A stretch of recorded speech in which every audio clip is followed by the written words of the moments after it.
So, what I want to talk to you guys today is about metabolic limbo, chronic dieting, whatever that you want to call it, long-term dieting, how it messes with your metabolism and things like that. So most people, they assume that the more that they diet down, the more weight that they'll lose, right? That's typically the way people's minds think, right? The more that I do, the more that I do, the more weight that I'm going to lose.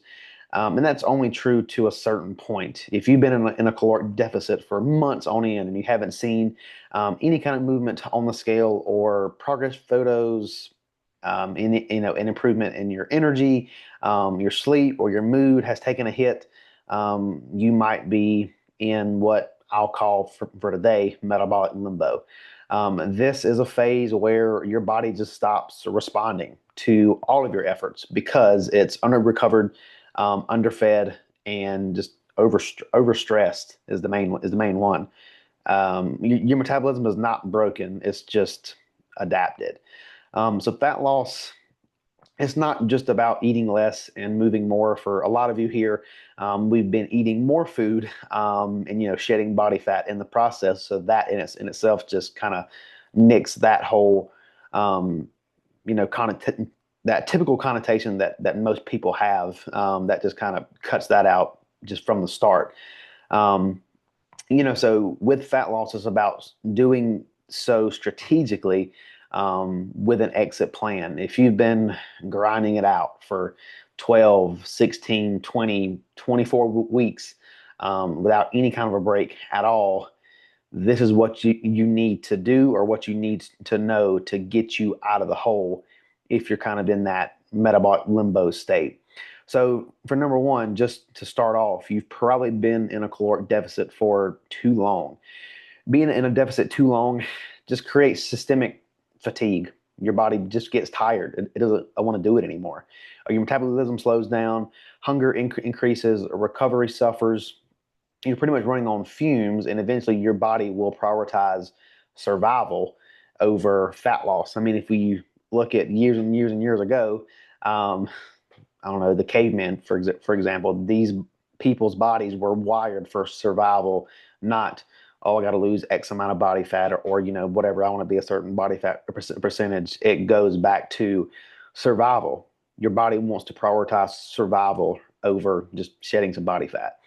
And this can mean things down-regulate, like your hormones, leptin, ghrelin, your thyroid hormones, sex hormones. Your NEAT will reduce as well too, and your training intensity will fall off severely. All of this, which lowers that energy expenditure, and it will increase food focus. So basically, that's just a big word for you don't want to do a whole lot, but you want to eat a whole lot. It kind of puts you in a limbo state, right? Your body is going to get more efficient at operating on fewer calories. That's why cardio gets easier and easier the more and more that you do it. This is metabolic adaptation, and it is normal. It's 100% normal. Your metabolism is not broken. It's just adapted. But it becomes a problem when you stay there for too long without giving your system any chance to reset, basically. So number two, your fat loss has stalled despite high compliance. A lot of you here track religiously. You eat your set meal plan, a combo of the two, whatever. The macros are tight, right? But nothing is moving.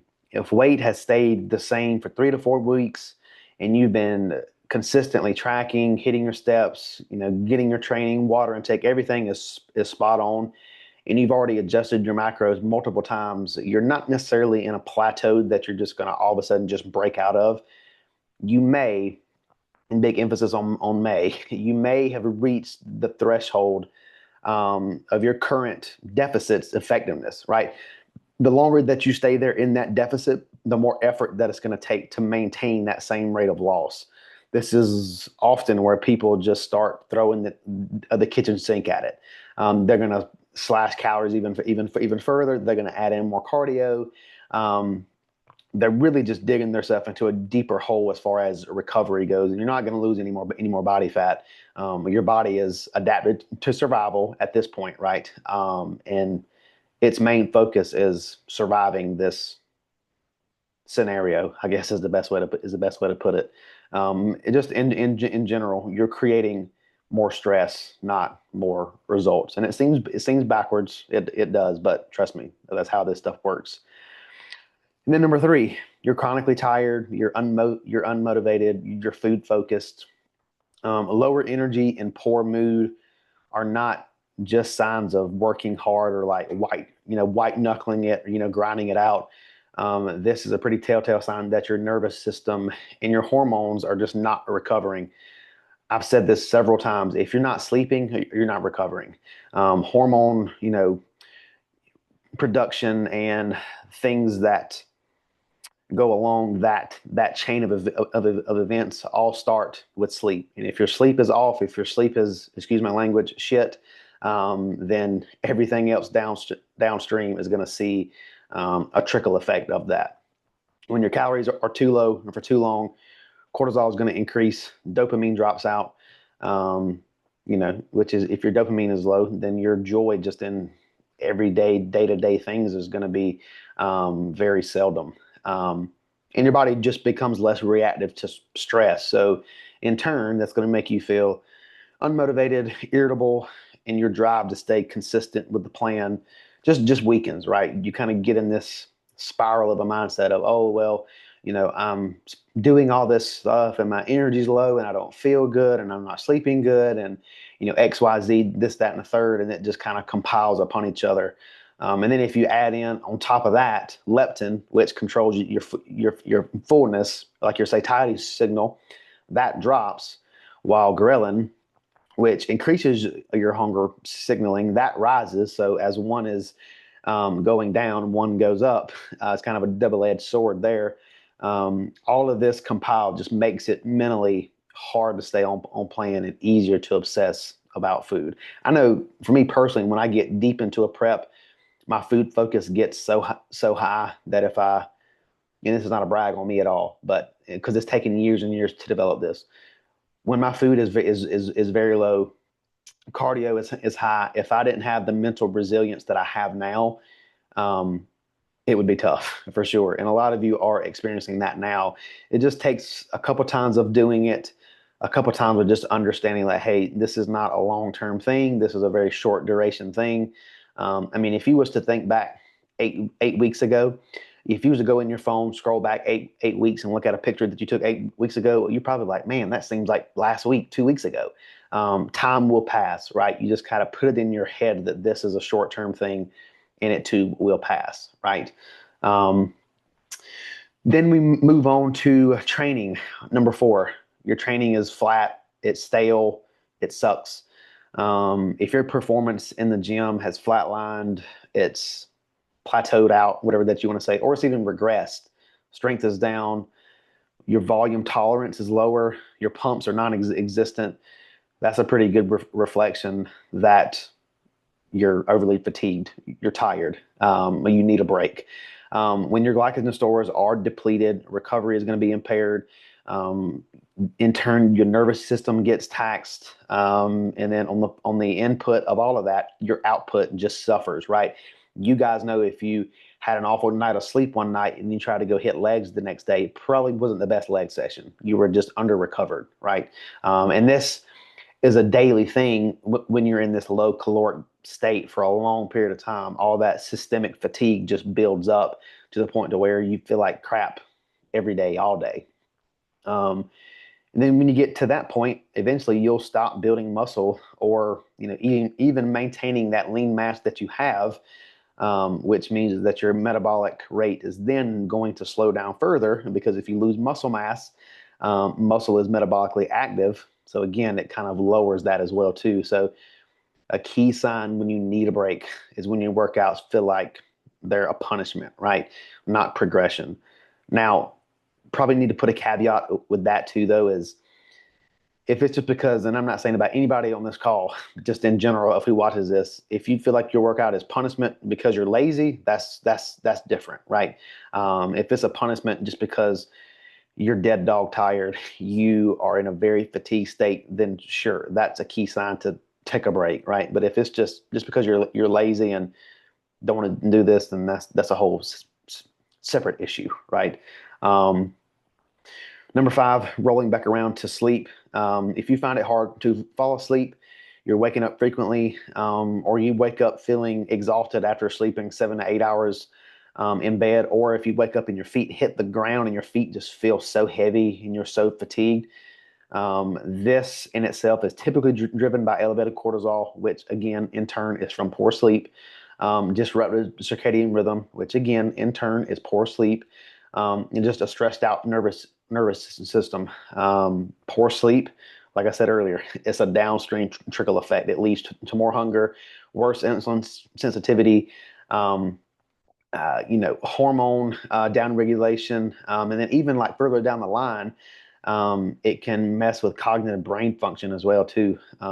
It can even make it harder to stay in control of your food choices, control those binge thoughts, that kind of thing too.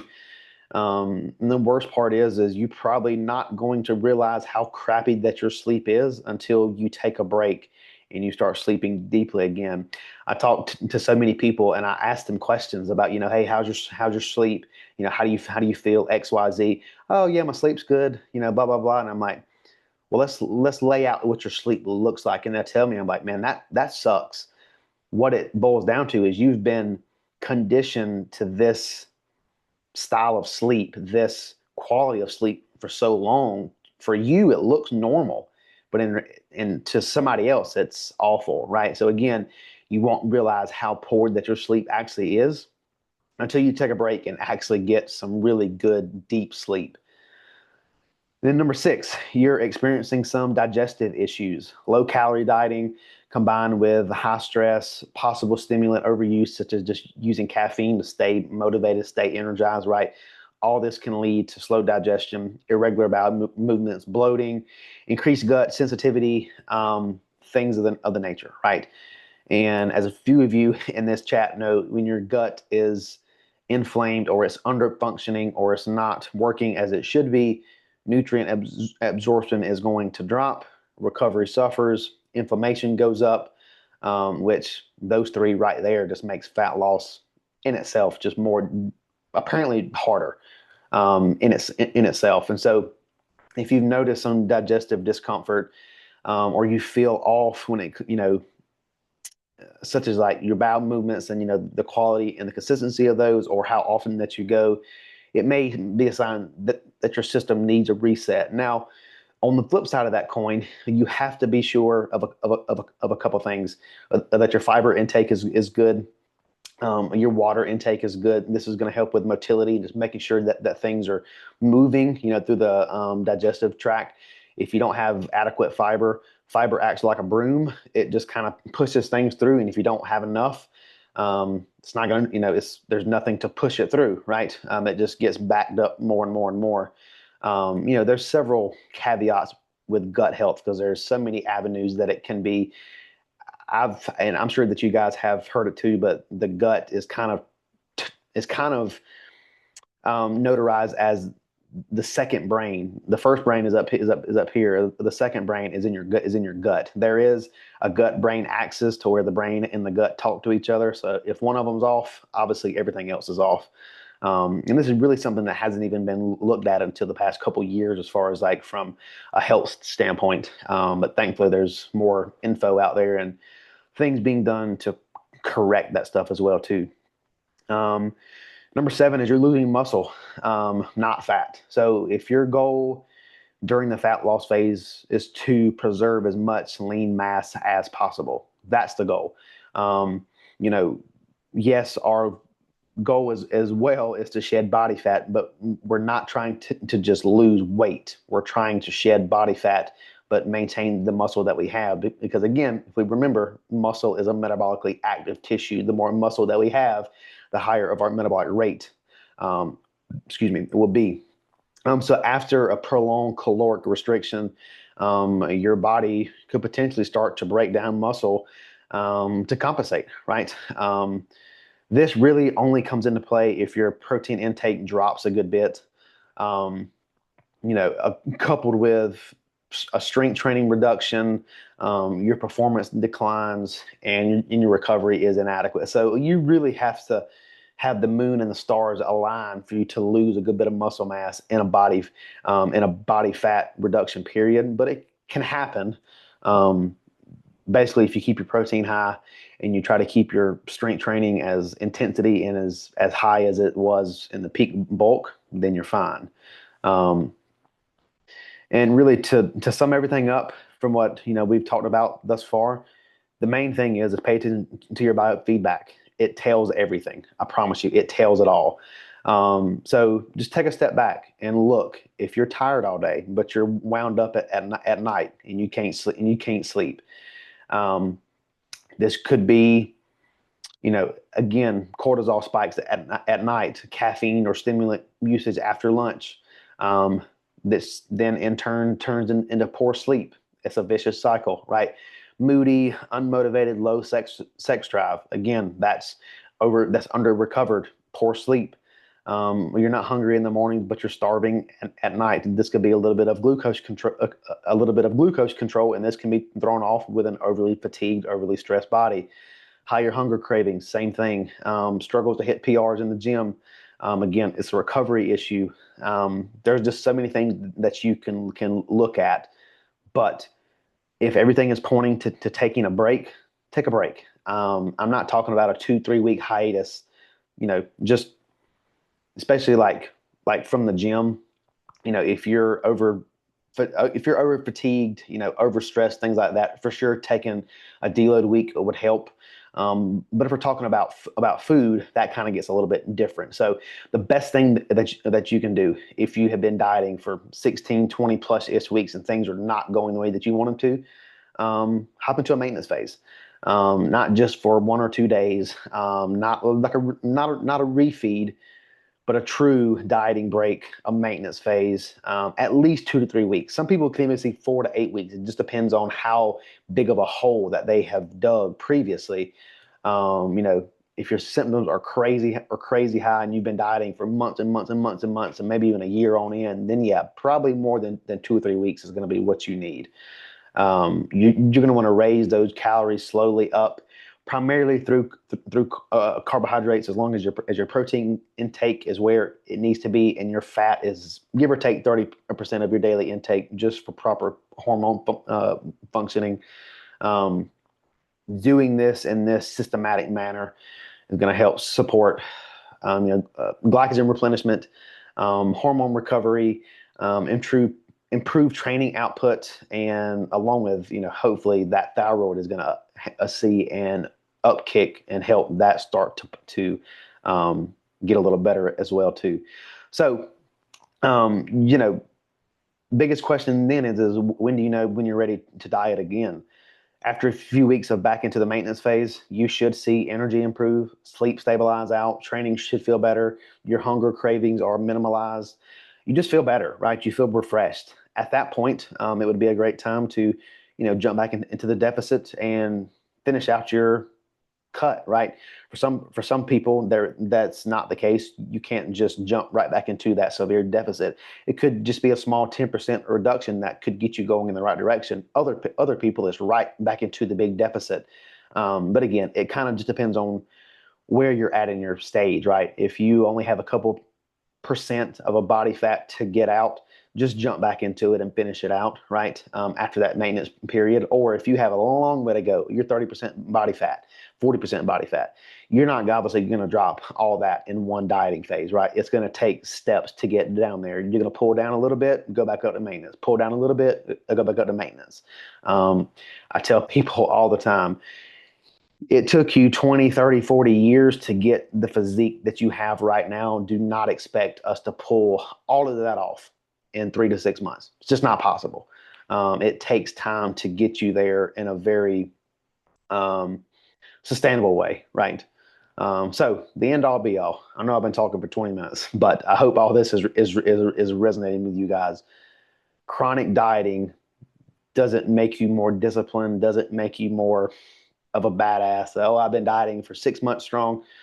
Okay, cool. Why? You probably should have took a break a month or two ago, right?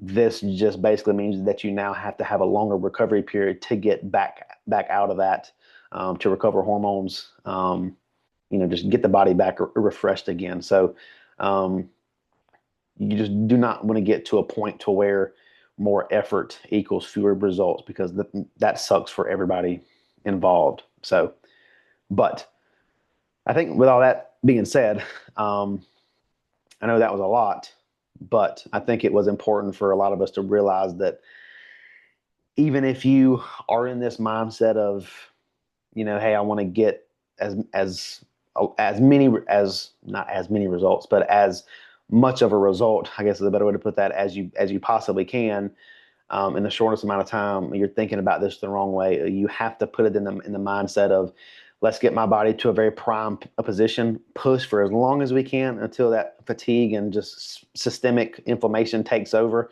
Stop, take a break, let everything levelize back out, and then go again. It's just like going up a ladder, except going down the ladder, right? You take 3 steps down, and then in the maintenance phase, you go back up 1 step, right? Then you go down 3 more steps, back up 1 step, down 3 more steps, back up 1 step. So that's kind of the whole analogy of, you can't just diet down from 500 pounds, 40% body fat, down to 200 pounds, 10% body fat in just one span. It's just not going to happen. It's not healthy, nor is it possible. So, but outside of that, you guys got any questions with that? Anything to add? Any personal experiences that you guys have seen with any of that? Anything you guys want to add, or just questions in general?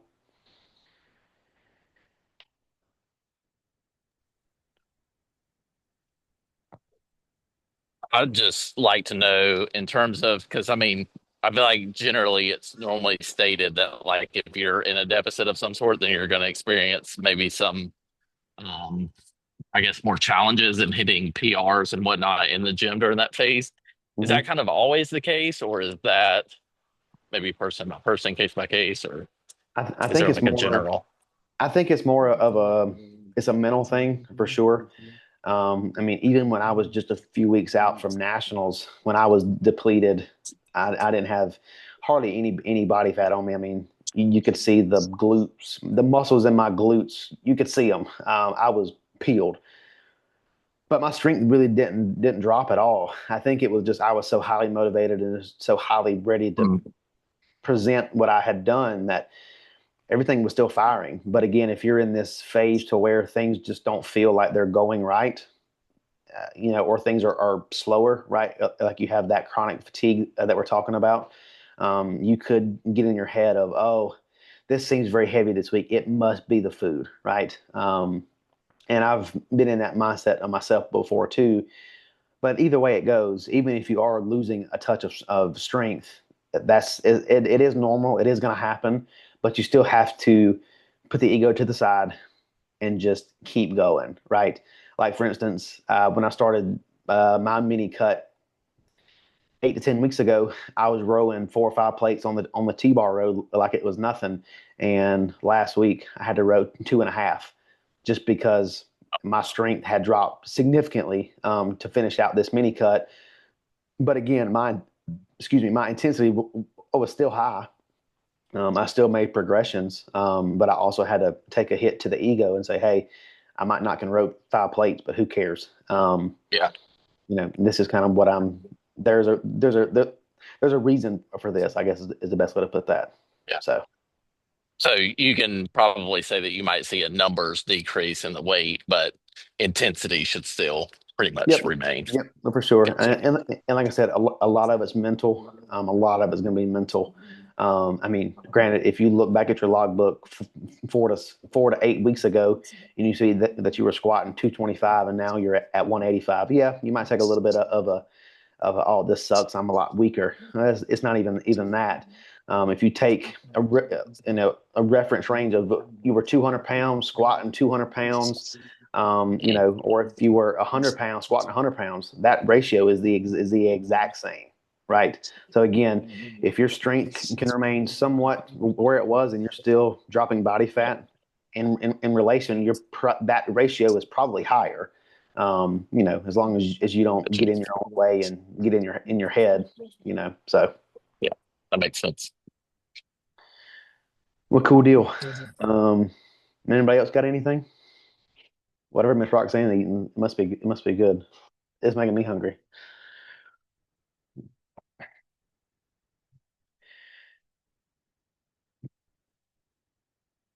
Well, if nothing else, um, we'll go from there. But hopefully, this was um, maybe an eye opener for some of you watching the replay, or at the end all be all, being in a deficit for a long period of time is not always the answer. More times than not, you need to add food, get recovery up, and just let the body get refreshed and then push again. So, if anybody's got any questions, feel free to hit me up.